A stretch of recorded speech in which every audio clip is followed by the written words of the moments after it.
பிசினாரி டொனியின் reception. Tony லூசியோட கல்யாணம் ரொம்ப நல்லபடியாவே நடந்து முடிஞ்சுது.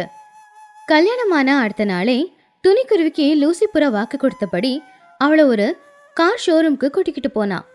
லூசி புறா புதுசா இருக்கிற ஒரு காரை காட்டி, டொனி இந்த காரை பாரு, லேட்டஸ்ட் மாடல், நம்ம ஆஃபீஸ்க்கு போறதுக்கு இந்த காரு சூட்டபிளா இருக்கும், உனக்கு பிடிச்சிருக்கா?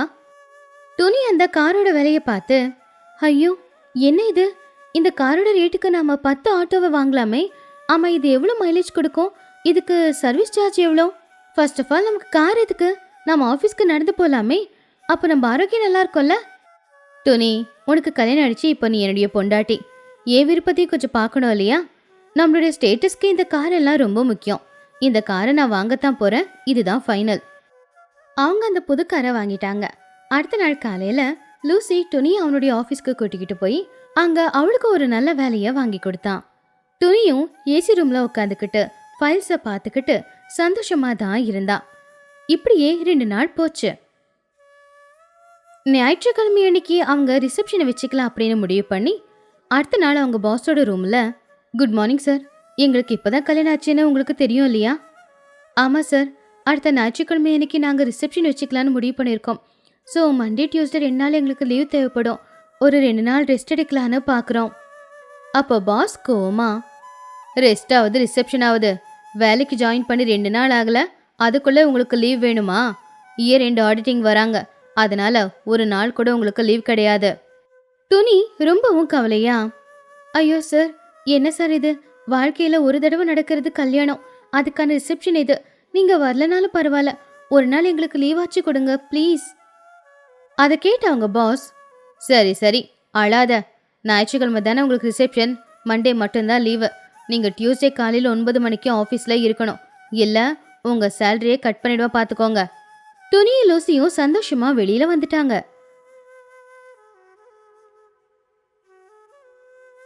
ரெண்டு பேருமே வீட்டுல, அப்பாடா லீவ் எப்படியும் கிடைச்சிருச்சு, என்னங்க நம்ம நாளைக்கு ஆஃபீஸ்க்கு கொஞ்சம் பெர்மிஷன் போட்டுட்டு நம்ம ரிலேட்டிவ்ஸ் எல்லாரையும் ரிசப்ஷனுக்கு கூட்டிட்டு வரலாம்.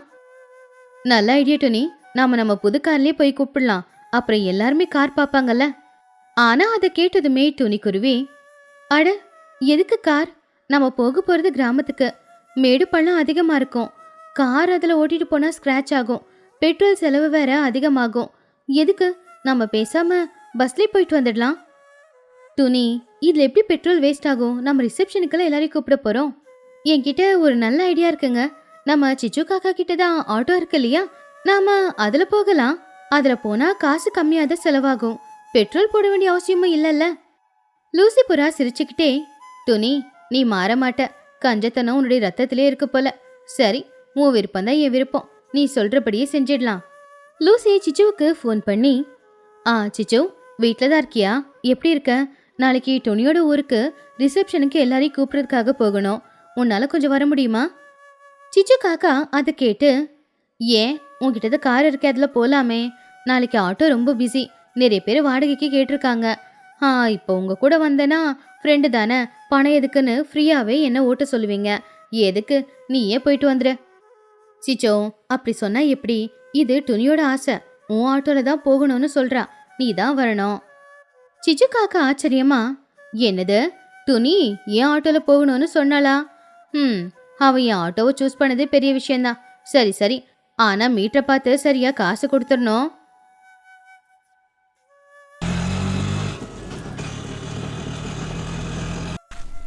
அடுத்த நாள் மதிய நேரம் துணிக்குருவி ஆஃபீஸ்க்கு பெர்மிஷன் போட்டு வெளியில வந்தா. அதுக்குள்ள சிச்சு காக்கா அதோட ஆட்டோவை கொண்டு வந்து ஆஃபீஸ் வாசல நிப்பாட்டி இருந்துச்சு. அப்போ துணி ஆட்டோல ஏறி உக்காந்தா. சிச்சு அக்கா எப்படி இருக்கீங்க, சின்ன எப்படி இருக்கான், சாப்பிட்டீங்களா? அப்போ சிச்சு காக்கா கொஞ்சம் கோவமா, முதல்ல எங்க போகணும்னு சொல்லு, எனக்கு சாயந்தரம் நிறைய வாடகை இருக்கு. என்னக்கா ஏன் கோவமா இருக்க, சரி முதல்ல சோட்டுவோட வீட்டுக்கு கிளம்பு. சிச்சு காக்கா ஆட்டோ ஓட்டிக்கிட்டு இருந்துச்சு. துணி பின்னாடி உட்காந்துக்கிட்டு ஏதோ ஒன்று சிச்சு கூட பேசிக்கிட்டே இருந்தா. ஆனா சிச்சு ஆமா இருக்கலாம் அப்படிங்கறது தவிர வேற எதுவுமே சொல்லல. சோட்டுவோட வீடு வந்துச்சு. அக்கா ஒரு 5 நிமிஷம், நான் உள்ள போய் சோட்டுவை ரிசப்ஷனுக்கு கூட்டிட்டு வந்துடுறேன், அப்புறம் நாம போலாம். சரி, ஆனா மீட்டர் ஆன்ல தான் இருக்கும், அதுக்கான காசு கொடுக்கணும். துணி சிரிச்சுக்கிட்டே வீட்டுக்குள்ள போனா. 5 நிமிஷம் 10 நிமிஷம் ஆச்சு, 10 நிமிஷம் 20 நிமிஷம், அரை மணி நேரம் ஆச்சு. அரை மணி நேரம் தாண்டியும் இனிமே துணி வீட்டை விட்டு வெளியில வரல. சிச்சு காக்கா ரொம்பவும் கோவத்தோட இப்படி கத்துச்சு. என்ன இந்த குருவி, இன்விடேஷன் கொடுக்க போனாலா, சொத்து பத்திரத்தை கொடுக்க போனாலா, எதுக்குதான் இவ்வளவு லேட் பண்றாளோ அப்படின்னு ஆட்டோல இருந்த ஹாரனை பாம் பாம் அப்படின்னு சத்தமா அடிச்சுது. துணி குருவி நேரா சிச்சு ஆட்டோ பக்கத்துல வந்துட்டா. சிச்சு காக்கா ரொம்ப கோவமா, என்ன துணி இது, 5 நிமிஷம்னு சொல்லி அரை மணி நேரம் கழிச்சு வர, இப்படி நீ லேட் பண்ணா என்னோட மத்த வாடகையெல்லாம் நான் எப்படி அட்டென்ட் பண்றது? ஐயோ சாரி அக்கா, சாரி. சோட்டு என்னை விடவே இல்லை. அவ வீட்டுல எனக்காக சுட சுட அதிரசம் செஞ்சு வச்சிருந்தாளா, அதை சாப்பிட்டு போகணும்னு அடம் பிடிச்சா. சாப்பிட்டுட்டு இருந்ததுல நேரம் போனது தெரியல.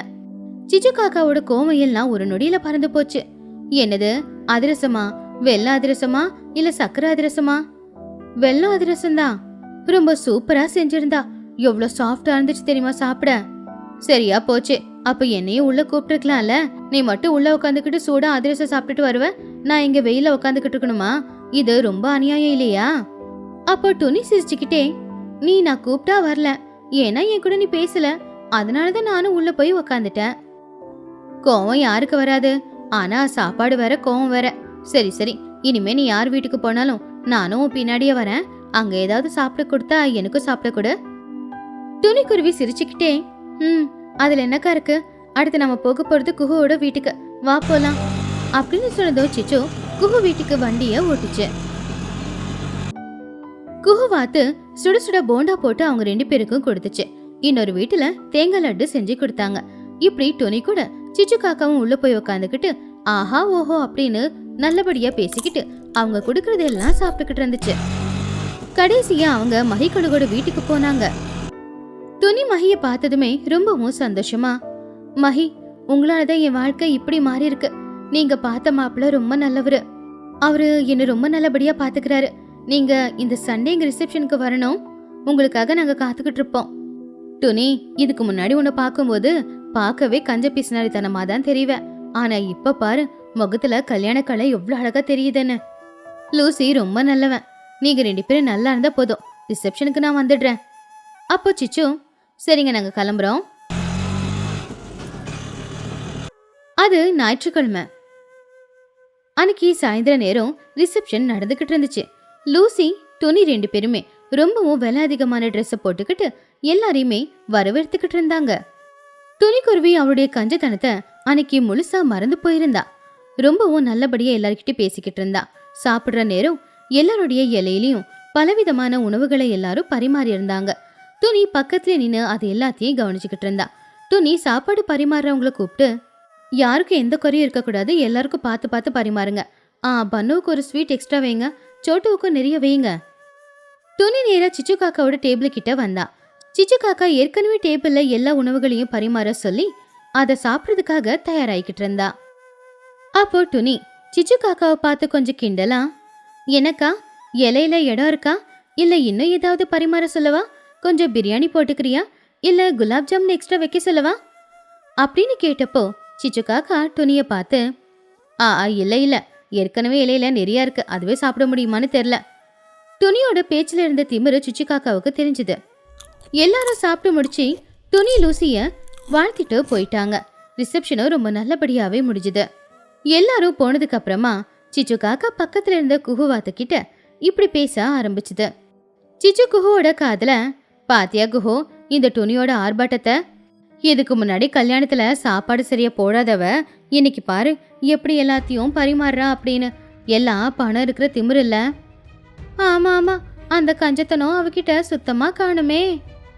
அதான் பின்ன நானும் சொல்றேன், இன்னைக்கு செலவு பண்ணது அவளுடைய பணம் இல்லையே, அவ புருஷனோட பணம் இல்ல. லூசி என்னோட ஃப்ரெண்டு, அவன் கஞ்சத்தனம் என்னைக்குமே பண்ண மாட்டான்.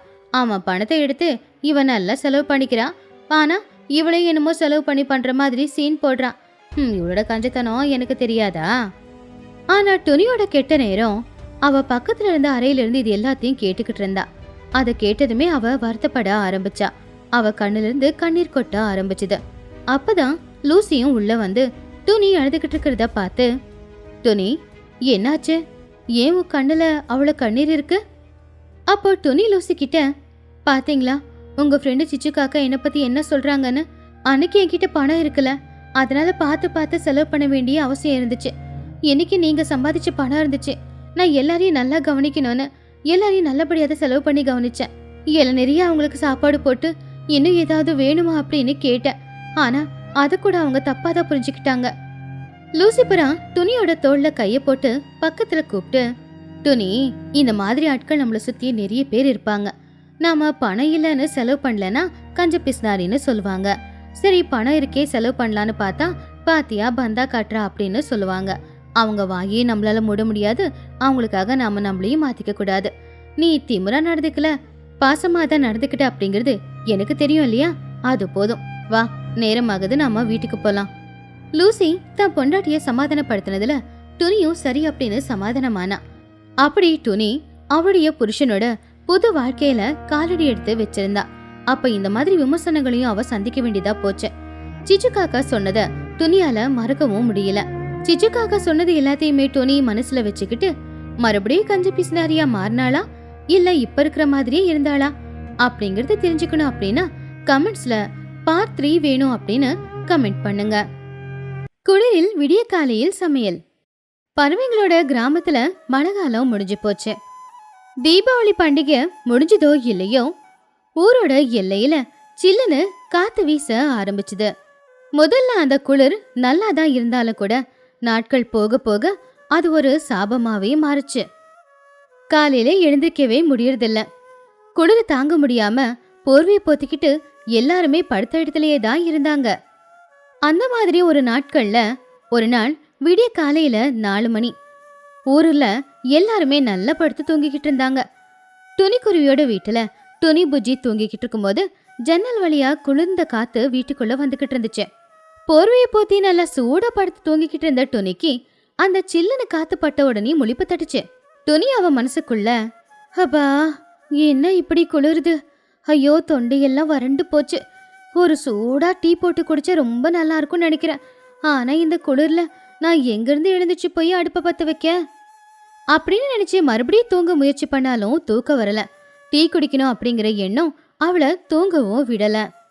சே, இந்த குளிர் ஒண்ணு என்ன ஜெயிக்கல.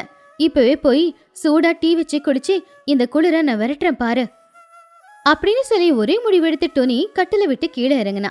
பக்கத்துல அவளுடைய பொண்ணு புஜ்ஜி போர்வைய தலைவரைக்கும் இழுத்து போத்திக்கிட்டு அப்படியே ஒரு உருண்டை பந்து மாதிரி படுத்துக்கிட்டு இருந்தா. அவளை பார்த்து துணி மனசுக்குள்ளேயே சிரிச்சுக்கிட்டு பக்கத்துல இருக்கிற ஒரு தொப்பி எடுத்து தலையில போட்டுக்கிட்டு ஸ்கார்ஃபை எடுத்து கழுத்துல போட்டுக்கிட்டு வந்தா. வெளியில வந்த பார்த்த துணிக்கு ரொம்பவும் ஆச்சரியமா இருந்துச்சு. ஏன்னா ஊரெல்லாம் ஒரே புகை மூட்டம், பனிதான் புகை மாதிரி ஊரெல்லாம் பரவி இருந்துச்சு. எதிர்க்க இருக்கிற மரம் கூட சரியா அவளுக்கு தெரியல. அட, என்ன இது, பனி பொழியுதா? பார்க்க ஊர் ரொம்ப அழகா இருக்கு. நாம கதையில எல்லாம் பாக்குற மாதிரி எல்லாம் இருக்கு நம்ம ஊர் இப்போ அப்படின்னு அந்த அழக ரசிச்சுட்டு அதுக்கப்புறமா டீ போடலாம் அப்படின்னு நினைச்சா. ஆனா அழக ரசிக்கிற அந்த ஆர்வத்துல வீட்டு கதை சாத்த அவ மறந்துட்டா. வெளியில சில்லுன்னு வீசின அந்த காத்தும் குளிரும் ரெண்டுமே அந்த கதவு வழியா வீட்டுக்குள்ள போச்சு. வீட்டுக்குள்ள கதகதப்பா தூங்கிக்கிட்டு இருந்த புஜ்ஜிக்கு திடீர்னு குளிரானதுனால அவ தூக்கத்திலேயே புலம்ப ஆரம்பிச்சா. ஐயோ குளிருது, யார் ஃபேன் போட்டது அப்படின்னு சொல்லி போர்வைய இன்னும் இழுத்து போத்திக்கிட்டா. ஆனா குளிர் மட்டும் குறையவே இல்ல. அவளுக்கு ரொம்ப கோவமா இருந்துச்சு. போர்வையை விலக்கி பார்த்தா வீட்டோட வாசக்கதவு திறந்திருந்துச்சு. வெளியில புகை மூட்டமா எல்லாமே தெரிஞ்சுக்கிட்டு இருந்துச்சு. புஜ்ஜிக்கு கோவம் வந்துச்சு. ஐயோ, இந்த அம்மா தொல்லை தாங்க முடியல, கதவை திறந்துட்டு எங்க போயிட்டாங்க அப்படின்னு சொல்லி புஜ்ஜியும் ஸ்கார்ஃபும் ஸ்வெட்டரும் போட்டுக்கிட்டு உடனே வெளியில வந்தா. அம்மா, என்னம்மா இது, கதவை திறந்து வச்சுட்டு வெளியில வந்துட்டு நல்லா உட்காந்து ரசிச்சுக்கிட்டு இருக்க? உன்னால வீட்டுக்குள்ள குளிர அடிச்சு தெரியுமா? தூங்கிக்கிட்டு இருந்த நானும் பாரு எழுந்துச்சு வந்து நின்னுக்கிட்டு இருக்கேன் அப்படின்னு சொல்லி புஜ்ஜி சத்தமா கத்துனா. பொண்ணோட குரலை கேட்டு துணிக்குருவி திரும்பி பார்த்தா. அப்போ புஜ்ஜிய பார்த்து துணி சிரிச்சுக்கிட்டே, ஐயோ சாரிமா, இந்த பனிய பார்த்து ரசிச்சுக்கிட்டு இருந்தேனா, அதான் நான் கதவு சாத்தவே மறந்துட்டேன். கோவப்படாத, அம்மா தெரியாம பண்ணிட்டேன். இது கோவம் இல்லம்மா, குளிர். என் மூக்கெல்லாம் எப்படி செவந்து போச்சுன்னு பாரு. இவ்வளவு விடிய காலையில உனக்கு வெளியில என்னம்மா வேலை? எனக்கு சூடா டீ குடிக்கணும் போல இருந்துச்சு புஜ்ஜி, அதனாலதான் எழுந்துச்சு வந்தேன். ஆனா வெளியில பாரு, நம்ம ஊரு பார்க்க எவ்வளவு அழகா இருக்குல்ல, அதனாலதான் கொஞ்ச நேரம் அப்படியே நம்ம ஊரோட அழக ரசிச்சுக்கிட்டு நின்னுட்டேன் அப்படின்னு டொனி சொன்ன உடனே புஜ்ஜியும் அவங்க ஊரோட அழக பார்த்து ரசிக்க ஆரம்பிச்சா. வீட்டோட கூரையிலெல்லாம் பனி விழுந்து வெள்ளை வெள்ளைன்னு இருந்துச்சு. அப்படியே அவங்க 2 பேரும் பேசிக்கிட்டே இருந்தாங்க. கொஞ்சம் கொஞ்சமா மணியும் 5 ஆயிடுச்சு. சரி சரி, பேசுனதெல்லாம் போதும். வீட்டுக்குள்ள போய் ஒரு பாத்திரத்தை எடுத்துட்டு வா. லூசி அத்தை வீட்டுக்கு ஓடு, பால் வாங்கிட்டு வா. அதுக்குள்ள நான் வீட்டுல தண்ணி காய்ச்சறேன். சுட சுட டீ வச்சு குடிக்கலாம். ஆனா அதை கேட்டதும் புஜ்ஜி குருவி அவங்க அம்மா கிட்ட, அம்மா ப்ளீஸ்மா, இன்னும் கொஞ்ச நேரம் விட்டுட்டு போறேம்மா. இன்னும் பாரு எவ்வளவு இருட்டா இருக்குன்னு. எனக்கு ரொம்ப பயமா இருக்குல்ல அங்க போக. பயமா உனக்கா? இந்த தெருவுல தானே இருக்கு லூசி வீடு. போ போ, நான் தண்ணி காய வச்சுக்கிட்டு இருக்கேன். சீக்கிரமா போ, பாலை வாங்கிட்டு வந்து கொடு அப்படின்னு டோனி சொன்னதை கேட்டு, இந்த அம்மா கிட்ட இதான் பிரச்சனை. என் தூக்கத்தை கெடுத்தது மட்டும் இல்லாம இப்ப ஏன் கிட்டயே வேலை செய்ய சொல்றாங்க அப்படின்னு புலம்பிக்கிட்டே அவ கிண்ணத்தை எடுத்துக்கிட்டு கிளம்புனா. இதே விஷயம்தான் ஊர்ல இருக்கிற எல்லாருடைய வீட்டிலயும் நடந்துகிட்டு இருந்துச்சு. போர்வையை போத்தி தூங்கிக்கிட்டு இருந்த சின்ன காக்காவ சிச்சு காக்கா எழுப்புனா. டேய் சின்னோ, எழுந்திரிடா, நேரம் 5 ஆகுது. போ, பால் வாங்கிட்டு வா. சின்ன காக்கா படுத்துக்கிட்டே, அம்மா ப்ளீஸ்மா, இன்னொரு 5 நிமிஷம் தூங்கிக்கிறேன். வெளியில ரொம்ப குளிரா இருக்குமா. 5 நிமிஷமா? அடி வாங்க போற. சீக்கிரமா எழுந்துச்சு போய் பால் வாங்கிட்டு வா. சூடா டீ வச்சு குடிக்கலாம். டீ குடிக்கிற வரைக்கும் இந்த குளிர் நம்மள விட்டு போகாது. இங்க சோட்டுவோட வீட்லயும் அதே நிலைமை தான் இருந்துச்சு. பனு, என் தங்க புள்ளல, எழுந்திரிப்பா, போய் பால் வாங்கிட்டு வாப்பா. பாரு, அம்மா உனக்காக சுடு தண்ணியெல்லாம் எடுத்து வச்சிருக்கேன்.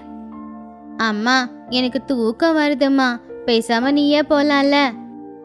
ஐயோ, நான் மாவு அரைக்கணும் இல்லப்பா. நீ பால் எடுத்துட்டு வரலனா டீயும் இருக்காது, டிஃபனும் இருக்காது. என்னால குளிர்ல வேலை செய்ய முடியாதுல்ல. சொல்றது கேட்டு போப்பா அப்படின்னு கெஞ்சி கேட்டு அனுப்புனா.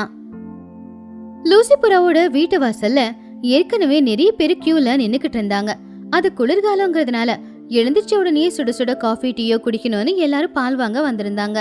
லூசி அவளுடைய வீட்டு வாசல்ல ஒரு பெரிய பெஞ்ச போட்டு அதுல பால் கேனை வச்சு வரவங்க எல்லாருக்குமே கிண்ணத்துல பால் ஊத்தி கொடுத்துக்கிட்டு இருந்தா. புஜ்ஜி குருவி அங்க வந்து சேரும் போதே அங்க சின்னதா ஒரு கியூ நின்னுக்கிட்டு இருந்துச்சு. அந்த கியூல அவளுடைய நண்பர்களான சின்னு பன்னுவும் நின்னுக்கிட்டு இருந்தாங்க. புஜ்ஜி அதை பார்த்து, டேய் சின்னு, பன்னு, நீங்களும் வந்துட்டீங்களா? உங்க அம்மாவும் எங்க அம்மா மாதிரி தூக்கத்துல இருந்து எழுப்பிட்டாங்களா? அதை கேட்டு சின்ன காக்கா ரொம்பவும் சோகமா, ஆமா புஜ்ஜி, எங்க அம்மா இந்த குளிர்ல என்னை பால் வாங்கிட்டு வர சொல்லி அனுப்பி விட்டுட்டாங்க. என்னை எழுப்புனது மட்டும் இல்லாம பால் வாங்குறதுக்கு இந்த குளிர்ல அனுப்பியிருக்காங்க பாரு. அப்போ பன்னுவும் கூட, ஆமா, எங்க அம்மாவும் செல்லம் புஜ்ஜின்னு எழுப்பிட்டாங்க. ஆனா பால் வாங்கிட்டு வர சொல்லிட்டாங்க.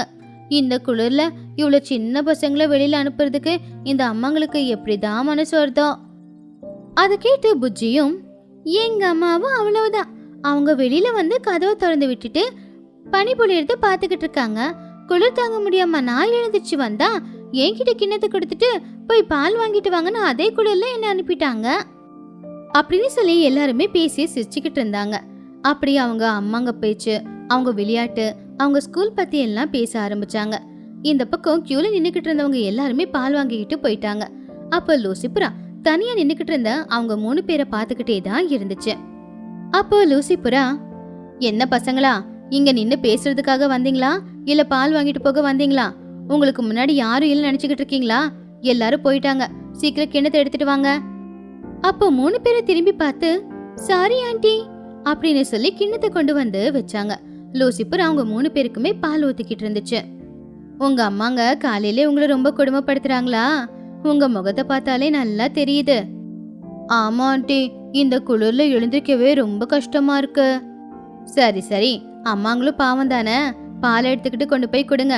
சூடா காஃபி போட்டு குடிக்கட்டும். பார்த்து வழியில பார்த்து போங்க அப்படின்னு சொன்னா லூசிபுரா. பசங்க 3 பேரும் அவங்கவுங்க வீட்டுக்கு கிளம்புனாங்க. துணி அவங்க வீட்டு வாசல்ல குளிக்கிறதுக்காக தண்ணி சுட வச்சுக்கிட்டு இருந்தா. அப்பதான் புஜ்ஜி அங்க பாலை எடுத்துக்கிட்டு வந்தா. அம்மா, இந்தம்மா பால். கொண்டு வந்துட்டியா? அப்பாடா, போ, சுடுதண்ணி வச்சிருக்கேன், குளிச்சுட்டு வா. அதுக்குள்ள உனக்காக சுட சுட நான் டீ போட்டு வச்சிடுறேன். அத கேட்டது புஜ்ஜி ஷாக் ஆகி, குளிக்கணுமா? இந்த குளிர்லையா? அம்மா, உனக்கு மூளை வேலை செய்யலையா? என்னால குளிக்க முடியாது. என்னது, குளிக்க மாட்டியா? நான் என்ன பச்சை தண்ணியில குளிக்க சொல்றேன்? அதான் சுடுதண்ணி காய்ச்சி வச்சிருக்கேன்ல, தினமும் குளிக்கணும். இல்லனா உடம்புல வியாதி வந்துடும். மரியாதையா போய் குளிச்சுட்டு வா, இல்லனா உனக்கு டீ டிஃபன் ரெண்டுமே கிடையாது. புஜ்ஜிக்குருவி அப்போ மனசுக்குள்ள, என்னை கொடுமைப்படுத்துறதுல எங்க அம்மா எப்பவுமே நம்பர் 1 தான் அப்படின்னு புலம்பிக்கிட்டு குளிக்கிறதுக்காக போயிட்டா. கொஞ்ச நேரத்திலேயே புஜ்ஜி அழகா குளிச்சுட்டு வெளியில வந்தா. சுடுதண்ணி ஊத்தி குளிச்சதுல இப்ப அவ ரொம்பவும் சுறுசுறுப்பா தான் இருந்தா. என் பொண்ணுன்னா இப்படிதான் இருக்கணும். இந்தா உனக்காக சுட சுட தோசை. வாவ் அம்மா, இந்த குளிர்ல சுட சுட தோசையா? சூப்பர்மா அப்படின்னு சந்தோஷமா சொன்னா புஜ்ஜி. அதுக்கப்புறமா அவங்க 2 பேரும் சுட சுட டீ போட்டு குடிச்சாங்க. பாத்தியா, சுடுதண்ணில குளிக்கிறது, நல்ல சூடா டிஃபன் சாப்பிடுறது, இப்ப சூடா டீ, குளிர்ல. புஜ்ஜி குருவி ரொம்ப சந்தோஷமா, அம்மா இப்ப குளிர்ல நல்ல கதகதப்பாதான் இருக்கு. சரிம்மா, ஸ்கூலுக்கு நேரம் ஆகுது, நான் ஸ்கூலுக்கு கிளம்புறேன் அப்படின்னு சொல்லி புஜ்ஜி ஸ்கூலுக்கு கிளம்பிட்டான். ஊரை பனியால முழுகி போயிருந்துச்சு. சூரியனை பார்த்தே பல நாட்கள் ஆன மாதிரி தான் ஊர் இருந்துச்சு. வேலைக்கு போற பெரியவங்க, ஸ்கூலுக்கு போற பசங்க எல்லாருமே தொப்பி ஸ்கார்ஃப் எல்லாம் போட்டுக்கிட்டு இருந்தாங்க. வீட்டு வேலை எல்லாம் முடிஞ்சதுக்கு அப்புறமா அம்மாக்கள் எல்லாரும் ஒரு இடத்துல வந்து சேர்ந்தாங்க. குஹுவாத்து, சோட்டுக்கிளி, சிச்சு காக்கா, துணிக்குருவி, லூசிபுரா, மகிக்கழுகு. அட கடவுளே, இந்த குளிர் நாளுக்கு நாள் அதிகமாகுது, குறையவே மாட்டேங்குது.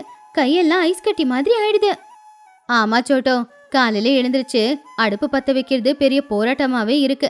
ஆனா சூடா டீ குடிக்கலனா அன்னைக்கு அந்த நாளே தொடங்காதே. ஆமா, அதான் நான் காலையில எழுந்திருச்ச உடனே சுட சுட தண்ணி குடிக்கிறேன். அப்பதான் தொண்டைக்கு நல்லா இருக்கு. நான் பசங்களுக்கு கெவுரு கஞ்சி காய்ச்சி கொடுத்துக்கிட்டு இருக்கேன். இந்த குளிருக்கு அது நல்லது. அப்ப எல்லாருமே லூசி புறாவை பார்த்தாங்க. லூசி, உன்னாலதான் நாங்க எல்லாரும் தப்பிச்சுக்கிட்டு இருக்கோம். தினமும் டீ காஃபி போட்டு குடிக்கிறது நீ குடுக்கிற பாலை வச்சுதான். எங்க எல்லாருக்குமே தினமும் 1/2 லிட்டர் பாலை மட்டும் எடுத்து வச்சுடு. ஆமா லூசி, இந்த குளிர் தாங்க முடியாம நாங்க வீட்டுல ஒரு 5-6 வேளை டீ வச்சுதான் குடிச்சுக்கிட்டு இருக்கோம். பால் கிடைக்கலனா கஷ்டம். பாலை மட்டும் கரெக்டா கொண்டு வந்து கொடுத்துரு. லூசி புறா சிரிச்சுக்கிட்டே, எனக்கு தெரியும், அதனாலதான் இப்பெல்லாம் அதிகமா பாலை கொண்டு வந்து விக்கிறேன். இந்த குளிர்காலத்துல என் பால் வியாபாரம் ரொம்ப நல்லபடியா நடக்கும். நீங்க எவ்வளவு டீ குடிக்கிறீங்களோ அவ்வளவு பணத்தையும் நான் சம்பாதிப்பேன். எல்லாரும் சிரிச்சாங்க. அப்படி எல்லாரும் அந்த குளிர்ல நின்று சந்தோஷமா பேசிக்கிட்டு இருந்தாங்க. அன்னைக்கு ராத்திரி நேரம் அந்த குளிர் இன்னும் அதிகமாயிக்கிட்டு இருந்துச்சு. அந்த நேரத்துல வீட்டுக்குள்ள சமைக்காம வெளியில வந்து அடுப்பு பத்த வச்சு அடுப்புக்கு பக்கத்துல கதகதப்பா உக்காந்துக்கிட்டு சமைக்கிறத எல்லாரும் விரும்பிக்கிட்டு இருந்தாங்க. சிச்சு காக்கா சின்ன கிட்ட, டேய், அங்க பக்கத்துல விறகு வச்சிருக்க பாரு, அதை எப்படி இப்படி அடுப்புல கொண்டு வந்து வை. துணிக்குருவி புஜ்ஜி கிட்ட, புஜ்ஜி, அந்த குழம்பு கிண்ணத்தை கொண்டு வந்து அடுப்புக்கு பக்கத்துல வை, குழம்பு கொஞ்சம் சூடாகட்டும். அப்படி எல்லாரும் அவங்கவுங்க வேலையை முடிச்சுக்கிட்டு வெளியிலேயே ஒரு பாயை போட்டு நட்சத்திரத்துக்கு கீழே உக்காந்து சாப்பிட ஆரம்பிச்சாங்க. அம்மா, வெளியில இருக்கிறது குளிரா இருந்தாலும் இப்படி அடுப்புக்கு பக்கத்துல கதகதப்பா உட்காந்து சாப்பிடுறது ரொம்ப நல்லா இருக்குல்ல? ஆமாண்டா, குளிர்காலத்தோட மகிமையே இதுதான். சாப்பாடெல்லாம் சாப்பிட்டு முடிஞ்சதுக்கு அப்புறமும் யாரும் வீட்டுக்குள்ள போகல. அந்த குளிர்ல அப்படியே எல்லாரும் உக்காந்துக்கிட்டு பேசிக்கிட்டே சந்தோஷமா சிரிச்சுக்கிட்டு இருந்தாங்க.